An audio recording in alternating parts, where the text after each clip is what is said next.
Our next speaker on the panel is Jonathan Granoff, president of the Global Security Institute and a stalwart in civil society working for nuclear elimination. Jonathan. Mr. Chairman, thank you, fellow panelists. Thank you, Your Excellencies, friends, brothers, and sisters. Let us not forget today, UN Day, that the very first resolution of the General Assembly of the United Nations in January of 1946 called for the elimination of nuclear weapons and other weapons adaptable to mass destruction.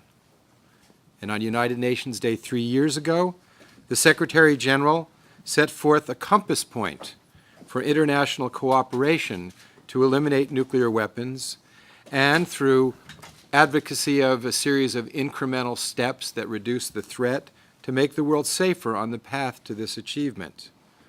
This 5-point proposal represents the kind of bold leadership that is needed to fulfill the aspiration so eloquently expressed by President Obama as, quote, the peace and security of a world without nuclear weapons, which will constitute, in the words of Secretary General Ban Ki-moon, a global public good of the highest order.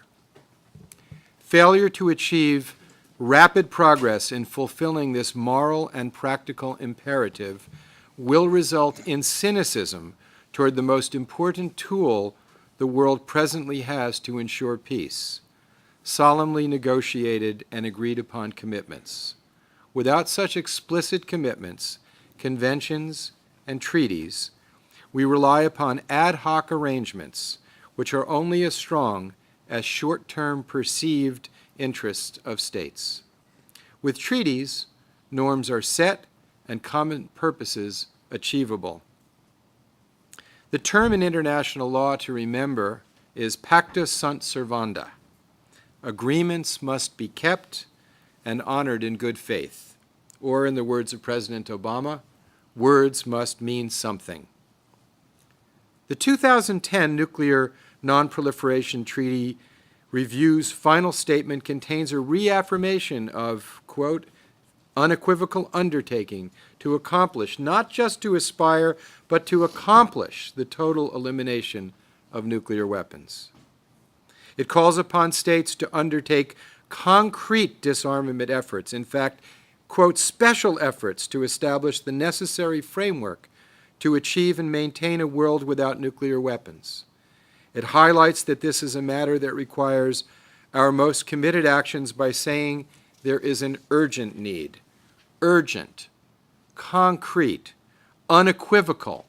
These are strong words requiring strong actions. Many of us were heartened by the attention paid to the progressive 5-point agenda of the Secretary General's proposal included in the final statement, and particularly the reference to a convention or a framework of instruments to achieve the elimination of nuclear weapons. For without such clarity of purpose, the dynamism required to achieve significant threat-reducing steps will be difficult to obtain. Today, we are seeing how difficult it is just to achieve the very modest incremental steps such as a fissile material treaty or strengthening of IAEA safeguards, or even entry into force of the Test Ban Treaty. The galvanizing effect of collectively seeking the common goal of a nuclear weapons-free world will make all the steps needed to move there so much easier and clearer. In the recent United States Nuclear Posture Review, there is a, quote, commitment to a nuclear weapons-free world. And there is even a commitment, quote, to initiate a comprehensive national research and development program to support continued progress toward a world free of nuclear weapons, including, but not limited to, expanded work on verification technologies. What have we seen since these commitments have been made? Nearly every state with nuclear weapons seems to be upgrading, expanding, or modernizing their weapons. For example, in the United States, as part of the negotiations for obtaining the START Treaty, new commitments were made to allocate potentially over $200 billion to modernize the arsenal, modernize delivery systems, modernize weapons. There may be some commitment to initiating a comprehensive national research and development program, as called for in the Nuclear Posture Review, but if any funds have been allocated to this task, they are dwarfed by the commitment to modernize the arsenal. The language of the final statement of the NPT Review Conference is very consistent with initiating a comprehensive research and development program on disarmament at an international level. And if anything is needed now, it is a clear, unambiguous, unequivocal, irreversible, well-funded effort by like-minded states, or all states, on laying out the framework necessary to obtain and maintain a nuclear weapons-free world. There is no ongoing forum in which nuclear disarmament is being discussed and advanced on a daily, regular, systematic basis. There's language, there are statements, but we do not see the institutionalization. We don't see the commitment being operationalized, and that's what's needed now. Without such a course of action, we become subject to backsliding. The ongoing debate should be continually about how to get rid of nuclear weapons. Yet continually we are forced to return to the argument whether we should get rid of nuclear weapons. That argument should have been laid to rest in 2000 when the unequivocal undertaking to elimination was made at the NPT Review Conference. And we all know we will be faced with bureaucracies, think tanks, and politicians who will force us to revisit the argument whether we should get rid of nuclear weapons again and again unless we lay out the framework or proceed to negotiate the preparatory process for a nuclear weapons convention. Some people say working on a framework or convention is a distraction from the NPT. The NPT contemplates subsidiary instruments to fulfill its non-proliferation purposes. Why not its disarmament purposes?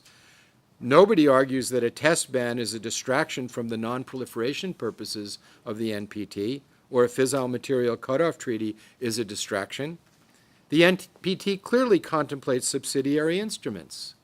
We need subsidiary instruments to achieve non-proliferation goals and likewise to achieve disarmament goals.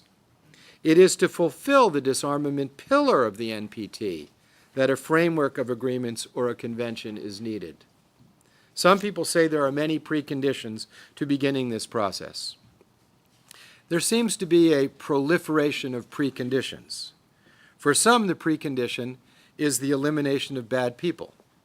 For others, it's the elimination of bad states. For others, it's a utopian world in utter harmony.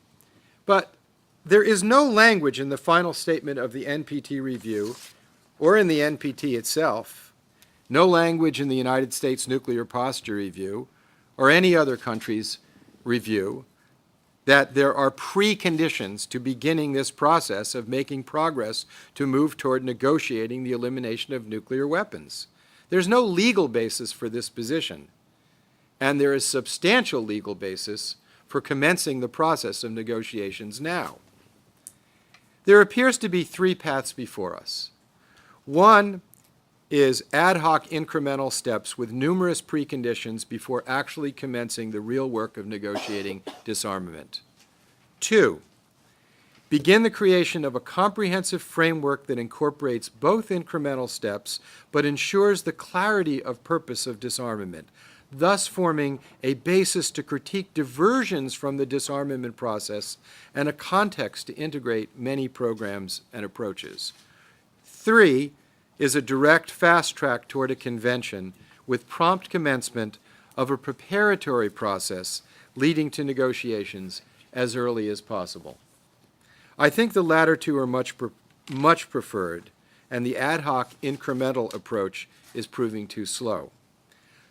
I believe that what can drive this process is the understanding that nuclear weapons are morally, culturally, and humanely repugnant. Imagine if the Biological Weapons Convention said that no country can use polio or smallpox as a weapon, but we will permit 9 countries to use the plague as a weapon. We recognize the plague is unacceptable. It is not legitimate, legal, or moral for any country, good or bad, to threaten to use such a weapon.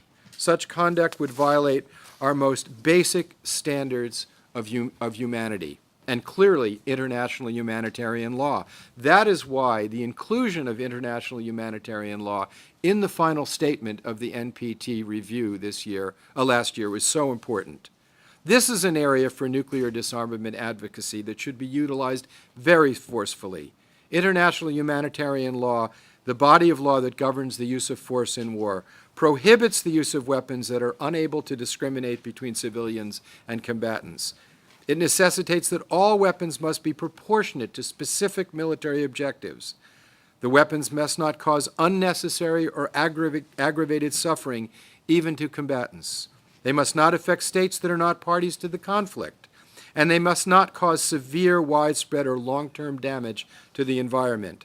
The International Court of Justice, in its landmark advisory opinion on the legality of nuclear weapons, highlighted the fact that it is impossible to control nuclear weapons in space or time. Indeed, one can, with great effort, imagine certain uses that would be compliant with international law. A depth charge on the high seas would do so. A small nuclear weapon in a desert might do so, but the vast majority of missions and deployments of nuclear weapons are not those exceptions. The vast majority of deployments and missions of nuclear weapons would violate international humanitarian law. And that highlights the need to operationalize creating the framework of instruments needed to eliminate the weapons or begin the preparatory process for a convention now. The threat covers every person on the planet, every state, not just nuclear weapon states, and thus every state has a duty to seize this issue. There are no good reasons to wait and many good reasons to commence now. The global economy has become one fabric. Today, as never before, we are communicating ideas, passions, art without borders.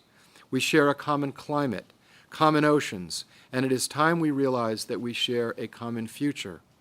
The security of our children deserves global security with multinational cooperation based not on ad hoc arrangements, but on the rule of law. When it comes to nuclear weapons, the pursuit of national self-interest must not be distorted by the provincialism of national myopia. Realism requires common efforts. It is in the interest of every nation to work to eliminate nuclear weapons. We live in one world. It is time we started living in a civilized fashion. As the late Senator Alan Cranston used to say, nuclear weapons are unworthy of civilization. We have to work together to get rid of them. Thank you very much.